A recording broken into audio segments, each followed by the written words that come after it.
During the Spanish-American War, African Americans had fought next to whites and were beginning to use their skills and newfound freedom to become respected, productive members in society. They had begun to hold positions of power and various jobs previously held by whites only. However, many white people of the time did not see the equality as a good sign and became alarmed. In Wilmington, African Americans made up a significant portion of the population, and they were the majority of the voting population. Since African Americans held many positions of power, the white population was afraid that they were losing their grip on the power in the city. This spurred the beginning of the Party of White Supremacy, which argued that the Democratic Party could save the people from Negro rule. To help restore the power, Frenfold Simmons, Josephus Daniels, and Charles Aycock designed a campaign portraying white women endangered by the African American men in office. This also brought to surface another sensitive issue of interracial couples involving an African American woman and a white man, and how it was considered inappropriate. Voting became a controversial topic because whites were threatening African Americans and discouraging them from voting, and African American women were threatening African American men if they did not vote. Despite many African American men turning out for the vote, all of the African American candidates were outvoted. However, this was not good enough for the people of Wilmington, and they drove the African American officials out of office.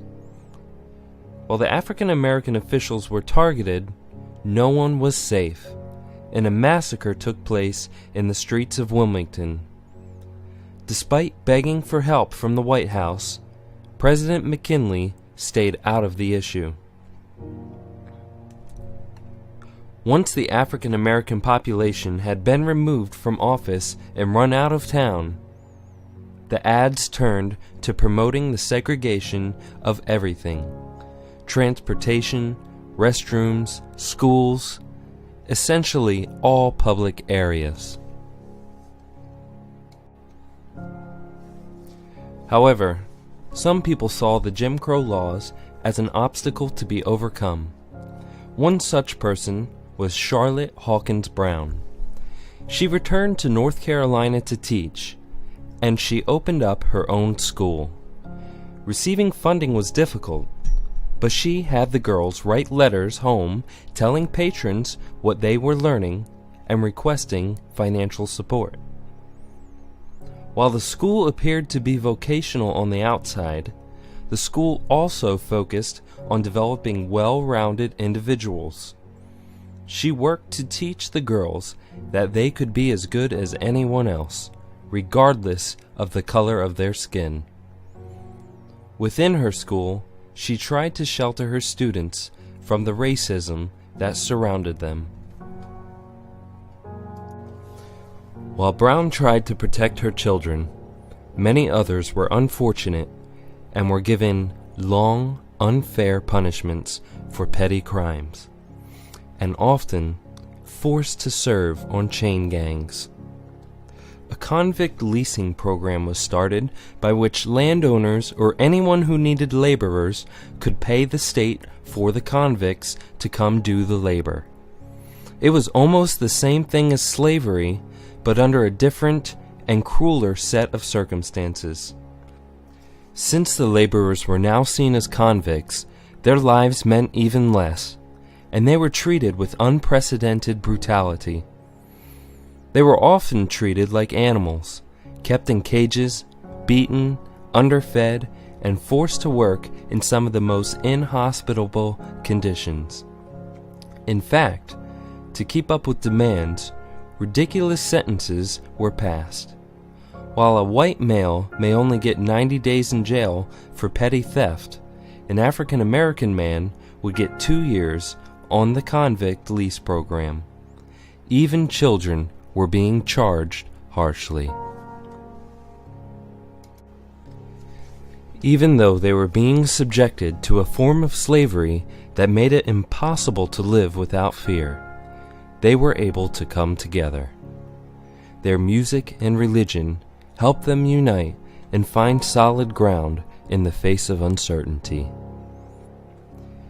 In the early 1900s, New Orleans was considered a very liberal city. However, in the 1890s, Jim Crow came to New Orleans. One monumental case was Plessy versus Ferguson. Omar Plessy appeared to be Caucasian. On the train, he was not considered African American until he identified himself as such. After that, he was told to either relocate to the correct seating area or get off the train.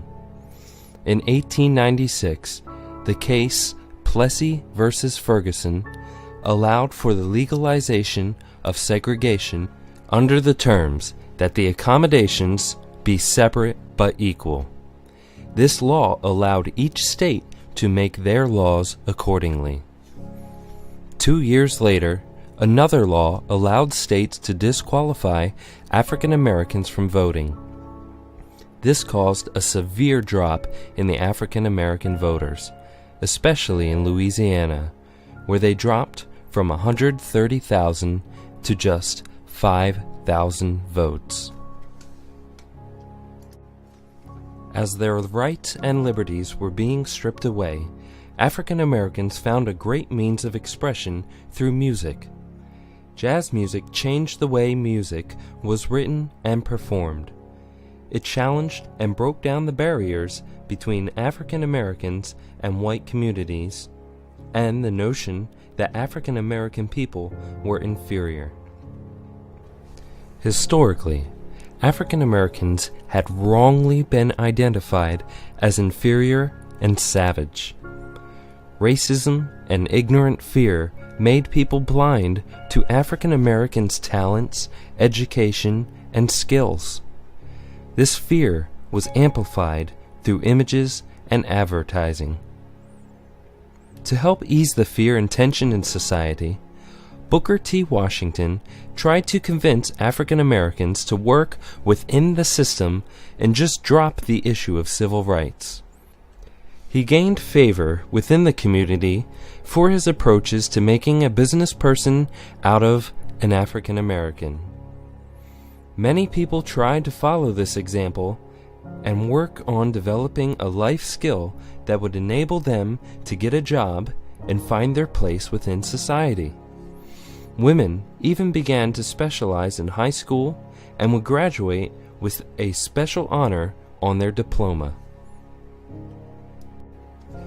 However, W.E.B. Du Bois rejected Washington's ideas because even as they were working within the system, there was still racial terrorism and lynching all across the South. In 1903, Du Bois wrote an attack against Washington, saying that their rights could not be given up and that they should not accept being an unequal race. Although Du Bois disagreed with Washington's ideas, Washington was still able to become one of the most influential African American men in America. He gained support from business persons such as Carnegie and Rockefeller, and even Roosevelt endorsed his program. Even as Washington's fame grew, Du Bois's insults grew more intense. In 1906, Washington visited Atlanta as it was booming, and he considered it a prime example of what African Americans could achieve if they followed his ideas and worked within the system.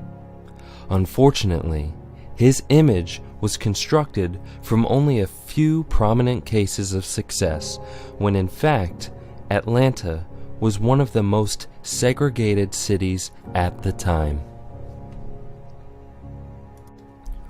Already, tensions in America were high, but when Thomas Dixon's the Klansmen opened in Atlanta, racial tensions mounted. The Klansmen reinforced the idea of the lustful, savage African-American male preying on the innocent, young, white female. And in the play, the solution was the Klansmen, or the Ku Klux Klan. During the opening week of the play, the press reported several false accusations of rape.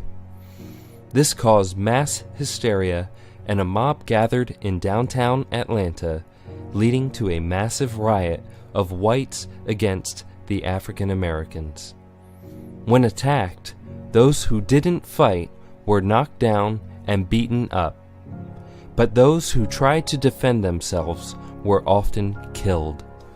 Walter White and his father lived in Atlanta at the time and were often mistaken as Caucasians. They prepared themselves in case the riot came to their house. Walter was only 13 at the time.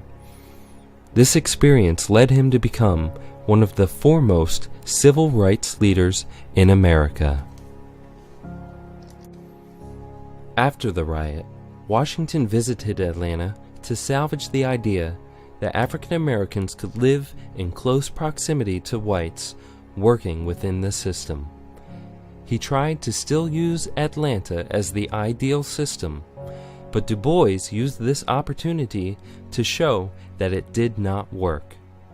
In 1910, Du Bois moved to New York, joined the NAACP, and became the editor for their publication, The Crisis.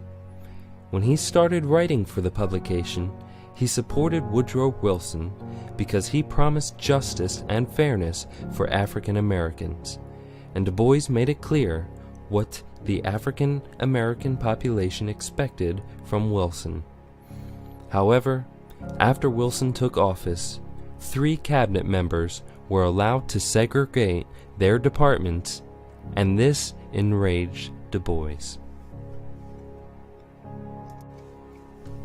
In 1915, The Birth of a Nation, the motion picture version of The Klansmen, was released. The NAACP launched a campaign to have it banned after outbreaks of violence in cities where the movie played. This film also caused a surge in membership for the Ku Klux Klan and gave Northerners an insight into the amount of racism the South experienced. The fight to have the movie banned and reduce racism was still going when Booker T. Washington died in 1915. Despite their differences, Du Bois praised his work, but also pointed out how little progress African Americans had made under his influence. When President Wilson declared war in 1917, Du Bois reluctantly supported him because he knew that the Army was not free from Jim Crow laws either. In 1917, the 24th Infantry, 3rd Battalion, a segregation of African American soldiers, was assigned to Fort Worth, Texas. At the time, the police were coming down especially hard on African American criminals. The soldiers who were stationed there dealt with non-stop harassment from the police for months and finally had enough. On August 27th, the soldiers mutinied and a riot broke out in the streets of Houston, leaving many dead. On December 11th, 1917, 13 men were tried and hung, some of which were arrested without cause or not told of their crimes or execution dates. One soldier even requested to be shot as a soldier instead of being hung, and that right was denied. These good soldiers, who had fought for America, had enough of racial discrimination. They decided to fight back, but at the cost of their lives.